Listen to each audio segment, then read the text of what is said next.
Meus irmãos, a paz do Senhor Jesus, estou mais uma vez aqui, lendo a minha Bíblia, devocionalmente. E alguém pergunta-me, né? Por que você grava tanto no carro? Isso chama-se otimização de tempo. Simples assim, né?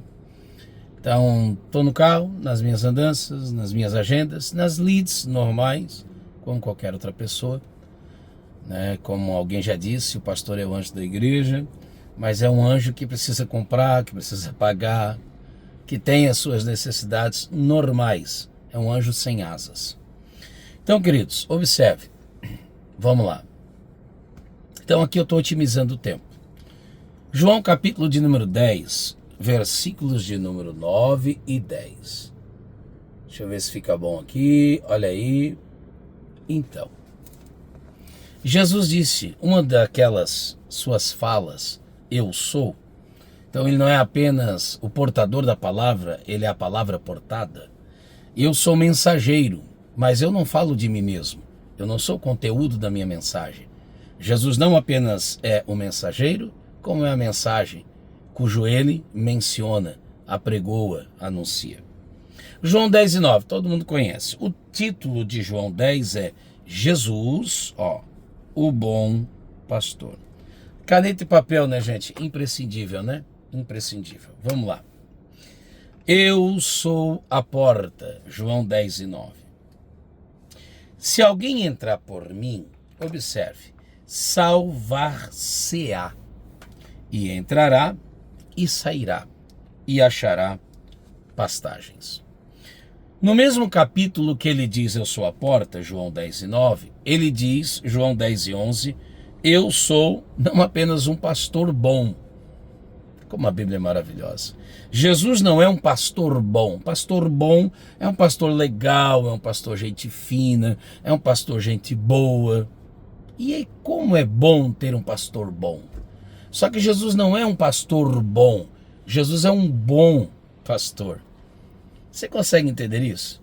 Quando o adjetivo vem antes. Então, o que é um pastor bom? Pastor legal, pastor gente boa. Isso é um pastor bom. E o que é um bom pastor? É um pastor qualificado. É um pastor que atende às exigências. Aí ele diz, eu sou o bom pastor, no mesmo capítulo. E o bom pastor, disse ele, dá a sua vida. Não suga a vida das ovelhas, mas dá a sua vida. Ele não é um predador, ele é um pastor. Dá a sua vida, ele não é um caçador, ele é um pastor. Dá a sua vida pelas ovelhas. Deixa eu perguntar aqui para você rapidamente. Qual a conexão que há entre pastor e porta? Ao anjo da igreja que está em Éfeso, Esmirna, lembra disso? Pérgamo, Tiatira, Sardes, Filadélfia e Laodiceia. À luz de Apocalipse 1 e 20, eles estão na mão do Senhor, que está no meio dos 7 castiçais, que são a igreja, tem na sua destra as estrelas, que são os pastores. Bíblia interpreta a Bíblia conforme Apocalipse capítulo 1. Quem de nós, ao chegar numa igreja, olha para a porta à procura do pastor? Nós procuramos no altar. Não é verdade?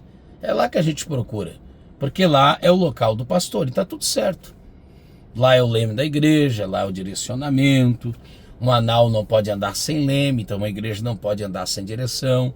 Não pode ser acéfala, isso é sem cabeça, não pode ser bicéfala, nem policéfala, não pode ter 10 cabeças, a igreja não é um bicho de 7 cabeças. A igreja é um corpo cujo Cristo é a cabeça dessa, e a igreja agora como organização também tem o seu cabeça que foi posto pelo Senhor.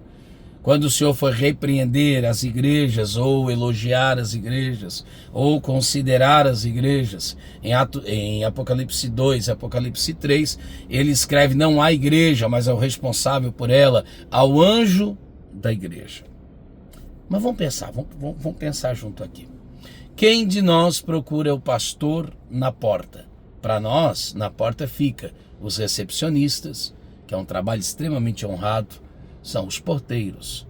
Pastor está no altar, no púlpito, na tribuna. Mas Jesus disse, eu sou a porta, João 10 e 9, e eu sou o bom pastor, João 10 e 11. Como conciliar essas ideias? É preciso entender uma prática do pastoril. Segundo a ovinicultura, sobretudo nos tempos antigos, e aqui por essas cercanias, o pastor ele pegava o seu rebanho e ele os conduzia a um lugar. Que lugar era esse? Ele, de antemão, providenciava escavações nas rochas ou as procurava e as deixava em pontos estratégicos. Quando o sol estava no mais alto fulgor, sol escaldante, as ovelhas, animais peludos, desidratavam-se por causa do sol. Então o que o pastor fazia? O pastor amado pegava as ovelhas, entrava nas cavernas. A rocha é térmica. Então quando entrava ali, as ovelhas poderiam descansar sossegadamente. A grande questão é que, quando o pastor fazia isso, aparentemente, parece que o pastor cometia um erro estratégico por causa dos predadores. Os predadores não precisavam mais procurar as ovelhas em meio ao aprisco, em meio ao redil.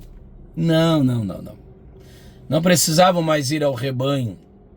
Agora, ele pode ir nas cavernas. As ovelhas estão encurraladas e o seu pastor as encurralou, sem ter para onde correr. Isso é estratégico, porque quando elas não têm para onde correr, a única pessoa que elas têm a quem recorrer é quem? É o pastor. É por isso que o diabo tem tentado desigrejar, porque daí os membros, as ovelhas, ficam assim, ficam longe da supervisão do seu pastor. Segundo a ovinicultura, as ovelhas precisam de duas condicionalidades para dormir. Primeiro, elas precisam alimentar-se. Segundo, elas precisam enxergar o seu pastor, aquele a quem elas têm como referência. Então, quando as ovelhas estão longe de seu pastor, elas morrem de fome, morrem desidratadas, elas são necessariamente, elas são dependentes de seu pastor e nem dormir elas conseguem dormir direito. Então quer dizer, elas ficam irrequietas, perdem a paz, perdem a saúde. E é isso que os desigrejados são. Gente irrequieta, gente que perde a paz, gente que não ouve. Só que as ovelhas não são conhecidas por aquilo que elas enxergam, mas por aquilo que elas ouvem.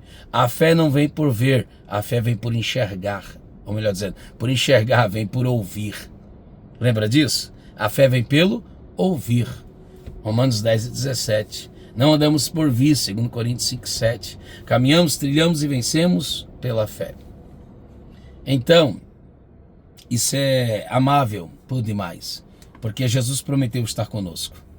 Então, eu preciso enxergar o meu pastor para poder dormir, e ele está sempre próximo. Agora aqui na terra, teu pastor está sempre assim te vendo, está sempre sob a vista, e você, amado pastor, está se escondendo em outros compromissos. Por vezes, eu sei, você tem seus compromissos, mas pastor precisa cheirar a ovelha, precisa amar gente, gostar de gente. Como eu não sou um coach de pastor, muito longe disso, sou um aprendiz, então eu não vou me ater muito nisso. Mas não se esconda das suas ovelhas, elas precisam te enxergar.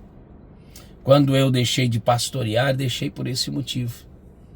Eu tinha duas coisas a fazer. Se eu fosse atender às minhas agendas, a qual para mim é uma alegria, uma honra, eu não poderia pastorear uma igreja local. Não tem como conciliar. O pastor é casado com a igreja. As ovelhas precisam me enxergar e eu preciso enxergá-las. Mas observe, vamos de novo. Então o que o pastor fazia? Colocava as ovelhas dentro da caverna.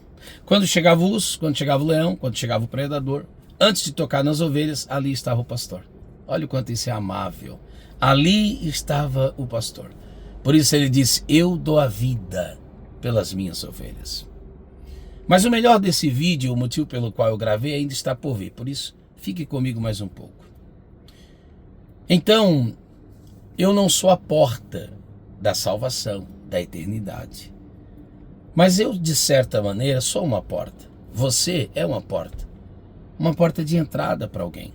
Por essa porta, que não se compara à porta, artigo definido e artigo indefinido, eu sou uma porta, não sou a porta. Por essa porta, Já entrou muita gente. E eu quero crer que ninguém saiu por causa dela. Deus me chamou para ser porta de entrada, não de saída. Por essa porta muita gente já entrou. Só que daí Jesus disse assim, ó. Eu acabei de ler e vou reler outra vez porque a Bíblia se faz desse modo. Se alguém entrar por mim, salvar-se-á. Aqueles que têm entrado por essa porta têm sido salvos. E salvos são só no sentido de vida eterna, porque isso compete somente a Jesus. Mas eu tenho facilitado a entrada deste alguém ao céu. Isso é uma coisa que eu preciso, fazer uma introspectiva. Tenho sido eu uma porta de entrada para a vida, para o ministério, enfim, uma porta de entrada para o mercado de trabalho, porque crente trabalha, compra, paga. Crente compra e paga, honra seus compromissos. Crente não é inadimplente, crente não é velhaco, crente não é mal pagador, crente não é mau vizinho. Não, quem entra pela porta chamada Jesus tem o caráter como primazia. Mas vamos de novo. Entrará e sairá. Essa é a questão. Entrará e sairá. Eu não sou uma porta de saída, sou uma porta de entrada. Mas eu também não trancafio aqui dentro.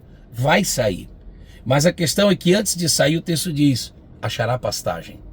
Então as pessoas que passam por mim, entrada e saída, fluxo contínuo, têm encontrado pastagens para alimentar a sua alma? Tem encontrado em mim pastos divinos e divinais? E o verso 9 diz, eu sou o bom pastor. Então vamos tentar associar, assim como eu sou uma porta, também posso ser e devo ser um pastor, que arrebanha, que cuida, que pastoreia. Só que, deixa eu lhe fazer uma pergunta, que é o motivo principal desse vídeo. Vamos lá. Você acha que um pastor, o melhor lugar para ele estar, pastor e porta, é na porta do céu ou na porta do inferno? Aleluia. O melhor lugar para um pastor estar, reitero a fala, é na porta do céu ou na porta do inferno? Eu acho que eu devo abrir a porta do céu para alguém, não fechar. Mas se eu ficar na porta do céu, será que eu não incorro no risco de ficar julgando aqueles que ali querem entrar? Será que eu não incorro no risco de dizer, você não é apto não, você não é digno não, você não pode entrar aqui não? Será que eu não incorro nesse risco? E daí eu perco o propósito. Ou será que eu devo ficar na porta do inferno? Será que Jesus não foi um pastor que esteve na porta do inferno? Ele disse, as portas do inferno não prevalecerão. Ele não estava distante delas. Ele sempre esteve à porta do inferno. Na verdade, antes de tirar as almas do inferno, tirou o inferno das almas. Quem estava aflito, angustiado, aleluia. Através de Jesus, nosso Senhor, o bom pastor, que dá a vida, não tira. Que entrega a vida, não faz a sua vida por causa do evangelho. Quem prega o evangelho, viva, não enriqueça dele. Quer enriquecer, vá trabalhar. Quer enriquecer, vá trabalhar. Não vá viver do evangelho. Evangelho é renúncia. Você está dizendo que tem que passar fome? Não, Jeová Jireh, o Deus da provisão. Eu estou dizendo que você não pode enricar disso. Desculpa. Eu sei que eu incorro o risco de ser mal interpretado, mas agora. Também não posso ficar pisando em ovos e isentar-me das responsabilidades de falar do mesmo. Quer ficar rico? Vá trabalhar. E se for fiel a Deus, Deus te honre, Deus te abençoe e que Deus te prospere, não tem inveja nenhuma. Ok, mas evangelho não é para isso. Então observe, vamos de novo. Um pastor como Jesus, eu creio que ele esteve muito na porta do inferno. Só que ele não estava abrindo a porta do inferno. Estava fechando e dizendo, e disse, porta do inferno não prevalecerá. Não, de modo alguma. Então quando você está na porta do inferno, você olha para dentro. Quando você vê o inferno e o horror que ele é, aliás, tem gente que perdeu isso de vista. Você vai deixar os mínimos predicatos moralistas, os julgamentos. Não posso julgar alguém. Não posso.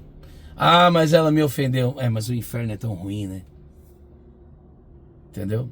Comer carne é pecado? Não é, mas se isso fizer com que o meu irmão vá para lá, eu preciso mudar. Falar algumas verdades vão te fechar algumas portas. Bom, pode ser. Desde que também abra a porta do céu e feche a porta do inferno, eu vou continuar falando. Alguém vai dizer que você é isso, aquilo, outro. Não tem problema não. Se isso custar a salvação deste alguém, que falem, que digam. Agora que Deus me ajude a não ser alguém que esteja na porta do céu e não entre lá. E pior, que esteja à porta do céu e não abra essa porta para que outros entrem. Se necessário for, que eu esteja na porta do inferno, a fim de fechar as portas, para que ninguém ali entre. A fim de dizer, não entra aqui. Deus tem um céu, lugar de delícias e maravilhas. E é para lá que eu e você, nós, devemos ir. Pense nisso. Pastor, a porta do céu ou a porta do inferno? Que Deus nos ajude em Cristo Jesus. Amém.